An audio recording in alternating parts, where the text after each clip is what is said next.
शून्यकाल श्री अखिलेश यादव जी। अध्यक्ष महोदय, मैं धन्यवाद देता हूं आपका कि आपने बहुत महत्वपूर्ण घटना पे मुझे बोलने का अवसर दिया है। संभल जो इसलिए जाना जाता था कि भाईचारे के साथ वहाँ रहते हैं लोग, वहाँ अभी से नहीं सदियों पुराना भाईचारा हजारों साल से इसी तरह रहते आए हैं। लेकिन अचानक ये जो घटना हुई है, ये सोची समझी रणनीति के तहत वेल प्लान्ड हुआ है और वहाँ के भाईचारे को गोली मारने का काम हुआ है। जो घटना हुई है वो सोची समझी साजिश है। वहाँ जो खुदाई की बात लगातार अध्यक्ष महोदय देश में कोने कोने पर भारतीय जनता पार्टी और उनके सहयोगी और समर्थक शुभचिंतक बार बार खुदाई की जो बात कर रहे हैं अध्यक्ष महोदय, ये खुदाई जो है हमारे देश का सौहार्द, हमारे देश का भाईचारा, हमारे देश का गंगा जमनी तहजीब को खो देगा।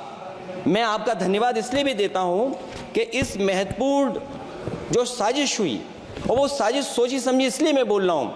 उत्तर प्रदेश का चुनाव था, पहले 13 तारीख को चुनाव होना था और 13 तारीख के चुनाव को उन्होंने बढ़ा करके 20 तारीख कर दिया।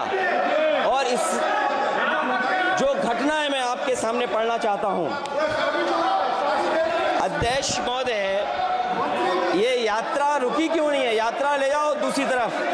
अध्यक्ष महोदय, संभल की शाही जामा मस्जिद के खिलाफ 19/11/2024 को सिविल जज सीनियर डिवीजन छंदौसी संभल में एक याचिका डाली गई। कोर्ट ने दूसरे पक्ष को, अध्यक्ष महोदय सुनिए, ये सुनना चाहिए, हम यूं ही नहीं कहते थे, आप तो संक्षिप्त में बोले। अध्यक्ष महोदय, हम यूं ही नहीं कहते थे कि संविधान ये मानती नहीं सरकार, हम यूं ही नहीं कहते थे कि संविधान नहीं मानती। जब प्लेसेस ऑफ वर्शिप एक्ट है, प्लेसेस ऑफ वर्शिप एक्ट है, हम बनते तो बहुत कुछ हैं। संभल के शाही जामा मस्जिद के खिलाफ 19/11/2024 को सिविल जज सीनियर डिवीजन चंदौसी संभल में एक याचिका डाली गई। कोर्ट ने दूसरे पक्ष को सुने बगैर उसी दिन 19/11/2024 को सर्वे के आदेश दे दिए। ताज्जुब की बात है संभल के जिलाधिकारी संभल और पुलिस अधीक्षक संभल आदेश को पढ़े बगैर 2 घंटे के बाद सर्वे के लिए पुलिस बल के साथ शाही जामा मस्जिद पहुंच गए। जामा मस्जिद की कमेटी, जनप्रतिनिधि, उलेमा इकराम, सभी अधिवक्ताओं ने सहयोग दिया। जिलाधिकारी संभल और पुलिस अधीक्षक संभल ने 2.5 घंटे सर्वे के बाद कहा, आप सब सर्वे पूरा हो चुका है और अब रिपोर्ट कोर्ट को भेज दी जाएगी। लेकिन दिनांक 22/11/2024 फ्राइडे को जुम्मे की नमाज के लिए लोग नमाज अदा करने के लिए जामा मस्जिद पहुंचे, लेकिन पुलिस प्रशासन ने बैरिकेड लगा दिया ताकि लोग नमाज न पढ़ सकें। उसके बाद भी लोगों ने संयम बरतते हुए नमाज अदा की और किसी प्रकार का विरोध प्रदर्शन नहीं किया। 29/11/2024 को कोर्ट की अगली तारीख तय थी।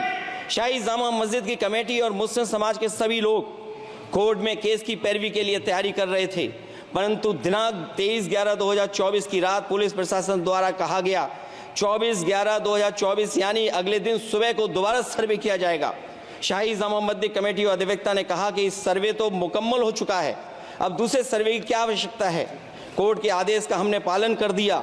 अगर दूसरे सर्वे कराना है तो दोबारा आदेश करवाएं, कोर्ट के आदेश के बाद हम दोबारा सर्वे करा देंगे। लेकिन जिलाधिकारी संभल और पुलिस अधीक्षक संभल ने कोई सुनवाई नहीं की और तानाशाही दिखाते हुए सुबह के वक्त से पहले शाही जामा मस्जिद आ गए। शाही जामा मस्जिद कमेटी और मुस्लिम समाज के लोगों ने फिर भी धैर्य रखा और दोबारा सर्वे के लिए अंदर ले गए। सर्वे के दौरान करीब 1.5 घंटा बाद जब जनता को सूचना मिली तो वो इकट्ठा होना शुरू हो गए। लोगों ने सर्वे का कारण जानना चाहा तो सर्किल ऑफिसर ने उनके साथ गाली गलौज की और लाठीचार्ज करवाकर बुरी तरह जख्मी कर दिया। इसका विरोध करते हुए चंद लोगों ने पत्थर चलाए, जिसके बदले में पुलिस के सिपाही से लेकर के अधिकारियों तक ने अपने सरकारी और प्राइवेट हथियारों से गोलियां चलाईं, जिसका वीडियो रिकॉर्डिंग है, जिसके एवज में दर्जन लोग गोलियों से घायल हो गए हैं। 5 मासूमों जो कि अपने घर से सामान लेने के निकले थे, उनकी मृत्यु हो गई। संभल का माहौल बिगाड़ने में संभल का माहौल बिगाड़ने में याचिका दायर करने वाले लोगों के साथ पुलिस और प्रशासन के लोग जिम्मेदार हैं। इनको निलंबित किया जाना चाहिए और हत्या का मुकदमा चलाया जाना चाहिए, जिससे कि लोगों को इंसाफ मिल सके और आने वाले समय में कोई इस प्रकार की संविधान के खिलाफ और गैर कानूनी घटना को अंजाम न दिया जा सके। अध्यक्ष महोदय, ये लड़ाई दिल्ली और लखनऊ की है। No please.